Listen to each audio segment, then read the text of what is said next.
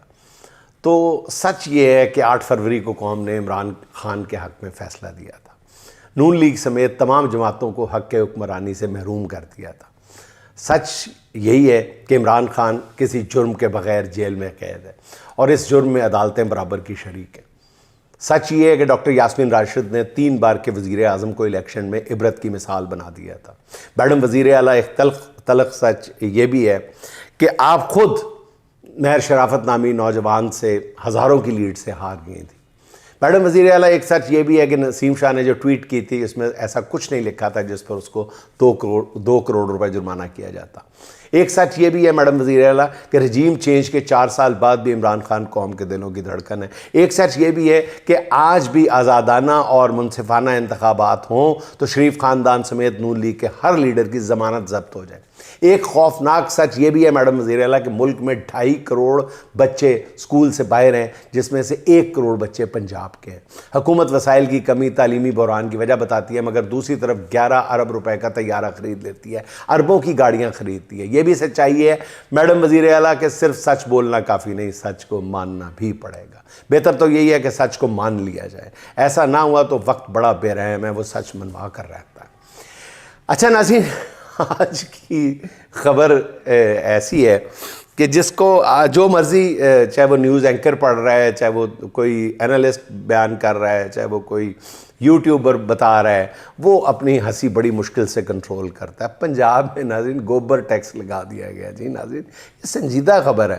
اور ناظرین یقین کریں کہ جب ہم نے یہ نوٹس لیتے ہوئے آج کے ویلاگ میں یہ خبر شامل کی تو مجھے پھر احساس ہوا کہ کہیں یہ میم ہی نہ ہو, یہ کوئی اسی کا شرارت نہ ہو سوشل میڈیا کی.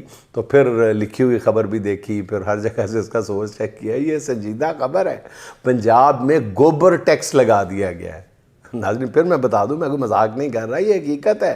حکومت پاکستان نے, حکومت پنجاب نے معاف کیجیے گا, ہر بھینس پر 30 روپے روزانہ گوبر ٹیکس نافذ کر دیا ہے, چاہے وہ گوبر کم کرے یا زیادہ.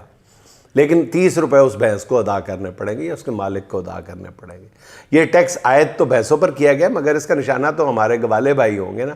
یوں سمجھ لیں کہ جس گوالے کے پاس 4 بھینسیں ہیں اس پر تقریباً 4000 روپے ٹیکس عائد کر دیا گیا ہے. میرے خیال میں ہر بھینس پر بلا تفریق 30 روپے روزانہ ٹیکس جو ہے یہ زیادتی ہے. میرا خیال ہے کہ گوبر کے حساب سے ٹیکس لگانا چاہیے تھا. بعض بھینسیں جیسے میں نے پہلے عرض کیا کہ وہ زیادہ گوبر کرتی ہیں, بعض کم کرتی ہیں, لیکن سب پر یکساں ٹیکس جو ہے یہ زیادتی ہے. پنجاب کا قومی خزانہ بھرنے کے لیے بہرحال یہ اچھا ٹیکس ہے, تعریف کرنی چاہیے, مذاق اپنی جگہ. میرا خیال ہے کہ اس ٹیکس کا دائرہ کار بڑھا دینا چاہیے, صرف بھینسوں تک ہی کیوں موقوف. اس طرح بھیڑ بکریوں پر مینگنی ٹیکس لگایا جا سکتا ہے, گھوڑے اور خچروں پر لید ٹیکس لگا کر قومی خزانے کو بھرا جا سکتا ہے. اس پر بھی خزانے میں کچھ کمی رہ جائے تو پنجاب کے ہر شہری پر یومیہ بیت الخلاء ٹیکس لگا کر بھی پنجاب کے خزانے میں رونق لگائی جا سکتی ہے. لیکن یہ بہرحال ٹیکس بہت خوب ہے, زبردست ہے. اچھا ناظرین, ایک اور خبر. گلوکار علی ظفر کے میشا شفیع کے خلاف ہتک عزت کیس کا تفصیلی فیصلہ آ گیا ہے. فیصلہ کئی لحاظ سے امید کی ایک کرن ہے. 8 سال بعد عدالت نے فیصلہ سنایا ہے جس میں گلوکار علی ظفر کو تمام الزامات سے بری کرتے ہوئے میشا شفیع پر 50 لاکھ روپے جرمانہ کیا گیا ہے۔ میشا شفیع کی طرف سے پیش کیے گئے تمام 5 گواہوں کی شہادت کو قابل بھروسہ نہیں سمجھا گیا۔ مثال کے طور پر میشا شفیع کی ایک گواہ اداکارہ عفت عمر تھیں۔ تفصیلی فیصلے میں ان کی گواہی کے متعلق عدالت نے بتایا کہ اداکارہ عفت عمر نے عمران خان پر عائشہ گل علیہ کے الزامات کو درست قرار دیا، مگر یوسف رضا گیلانی پر غیر ملکی خاتون کے الزامات کو جھوٹ قرار دیا۔ عدالت نے فیصلے میں قرار دیا کہ عفت عمر کے بیانات حقائق کی بجائے ذاتی سوچ پر مبنی ہیں۔ میرے خیال میں عفت عمر جیسی دوستوں نے پہلے گمراہ کر کے میشا شفیع سے مقدمہ کرایا، پھر اپنی مجہول سی گواہیوں سے کیس خراب کیا۔ الجھے خیالات کے ناظرین، یہی کردار ہماری سو کالڈ ایلیٹ سوسائٹی کا المیہ بھی ہے، جو کبھی میرا جسم میری مرضی کا نعرہ لگا دیتے ہیں تو کبھی کسی پر ہیرسمنٹ کا الزام دھر دیتے ہیں۔ اچھا ناظرین، امریکی صدر کے جس خطاب کا پوری دنیا کو انتظار تھا وہ بالآخر ہو گیا، اور اس خطاب کے بعد ہر کوئی ایک دوسرے سے پوچھ رہا ہے کہ یار ٹرمپ نے کیا کی، یہ کہنا کی چاہتا سی؟ اور واقعی ناظرین سمجھ نہیں آئی کہ ٹرمپ کہنا کیا چاہتا تھا۔ ٹرمپ کے اس خطاب نے سوائے مایوسی پھیلانے کے اور کچھ بھی نہیں کیا۔ ٹرمپ نے آئندہ 2 سے 3 ہفتوں میں ایران پر مزید شدید حملے کرنے کا اعلان بھی کیا ہے۔ ٹرمپ نے اپنے خطاب میں ایران کے خلاف ہونے والی کامیابیوں کے بارے میں بتایا۔ اس پر آسٹریلوی وزیر اعظم نے پوچھا ہے کہ جب امریکہ نے جنگ کے مقاصد حاصل کر لیے ہیں بقول ٹرمپ، تو پھر جنگ جاری رکھ کر ٹرمپ اور کیا حاصل کرنا چاہتا ہے؟ اس خطاب کے بعد ٹرمپ نئے سرے سے مذاق بن گئے ہیں۔ توقع تھی کہ وہ نیٹو سے نکلنے کا اعلان کر دیں گے، مگر کر نہیں سکے۔ وہ زمینی فوج ایران میں اتارنے کا اعلان کر سکتے تھے، مگر اس کی بھی ہمت نہیں ہوئی۔ ٹرمپ کے خطاب کا حاصل یہ ہے کہ وہ جنگ سے نکلنا چاہتے ہیں، مگر عزت و آبرو والی کوئی راہ نہیں مل رہی۔ ٹرمپ کے خطاب کا وہ حصہ سب سے عام ہے جس میں ان کا کہنا تھا کہ ہمیں آبنۂ ہرمز کی ضرورت نہیں ہے۔ امریکہ آبنۂ ہرمز سے نہ تو تیل لیتا ہے نہ لے گا۔ جن ممالک کے پاس تیل نہیں ہے وہ امریکہ سے حاصل کر لے، جو ممالک تیل حاصل نہیں کر سکتے انہیں آبنۂ ہرمز سے خود تیل خریدنا پڑے گا۔ تنازع ختم ہوگا تو آبنۂ ہرمز قدرتی طور پر کھل جائے گی۔ ٹرمپ کے اس اعلان سے لگتا ہے کہ وہ صرف تھوڑی سی فیس سیونگ چاہتا ہے۔ امریکہ ایران پر اب تک کئی ہزار حملے کر چکا ہے۔ وہ 200 پاؤنڈ وزنی بنکر بسٹر بم برسا چکا ہے۔ اب اگلے 2-3 ہفتے کے دوران وہ کون سا نیا سانپ نکالے گا پتہ نہیں۔ ٹرمپ کی تقریر ناظرین اوورآل ایک مایوس لیڈر کی طرف سے مایوسی کا اعلان تھی۔ وہ بہت بکھلائے ہوئے تھے۔ ٹرمپ کے خطاب کے بعد امریکہ سمیت پوری دنیا کی اسٹاک مارکیٹس بیٹھ چکی ہیں۔ صدر ٹرمپ کی تقریر ختم ہوتے ہی ایران نے اسرائیل اور امریکی بیسز پر نئے میزائل داغ دیے ہیں۔ ایرانی پاسداران انقلاب نے ٹرمپ کی باتوں کو مضحکہ خیز قرار دیا اور کہا ہے کہ ایرانی قوم کے دشمنوں کے لیے آبنۂ ہرمز نہیں کھولا جائے گا۔ ایرانی افواج کے ترجمان ابراہیم ذوالفقاری نے کہا ہے کہ ایرانی قوم اور مسلح افواج اپنے ملک پر حملہ کرنے والوں کے پاؤں کاٹ دیں گے۔ انہوں نے کہا ہے، اپنے ویڈیو بیان میں بتایا ہے کہ پاسداران انقلاب نے متحدہ عرب امارات میں خفیہ مقام پر جاری امریکی فوجیوں کی میٹنگ کے مقام کو ہدف بنایا ہے، جس میں 37 امریکی فوجی مارے گئے۔ یہ خفیہ آپریشن ایران کی بہت بڑی کامیابی قرار دیا جا رہا ہے۔ دوسری طرف ایران نے بحرین میں ایمیزون کے مرکز کو نشانہ بنایا ہے، جس کی ویڈیو بھی جاری کی گئی ہے۔ ایران اس سے پہلے عرب امارات میں بھی ایمیزون کے ہیڈ کوارٹر کو نشانہ بنا چکا ہے۔ ایران نے خلیجی ممالک میں کام کرنے والی تمام امریکی ملازمین کو کہا ہے کہ وہ دفاتر سے دور رہیں، جس کے بعد تمام امریکی کمپنیاں عملی طور پر بند ہو چکی ہیں۔ دوسری طرف ایران کے لیے ایک اور حوصلہ افزا خبر ہے۔ ایرانی میڈیا نے دعویٰ کیا ہے کہ روسی چیچن کے جنگی یونٹس نے باضابطہ طور پر ایران کو آگاہ کیا ہے کہ اگر امریکہ زمینی حملہ کرتا ہے تو وہ ایرانی فوج کے ساتھ لڑنے کے لیے ایران میں تعیناتی کے لیے تیار ہے۔ اچھا ناظرین، آخر میں نصرت صدیقی کے چند اشعار پتہ نہیں کیوں آج بار بار ذہن میں گھوم رہے ہیں۔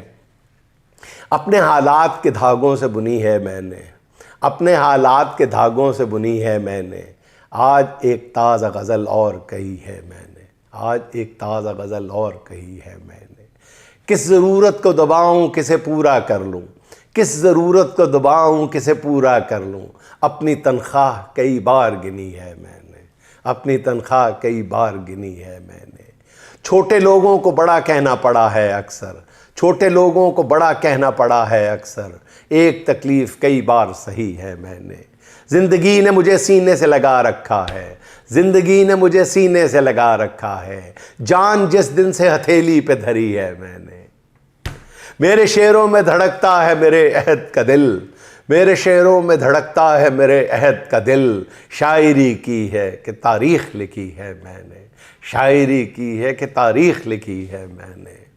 ناظرین خوش رہیں، خوش رکھیں، آپ سے ملاقات ہوگی انشاءاللہ اگلے ولاگ میں۔ اللہ حافظ۔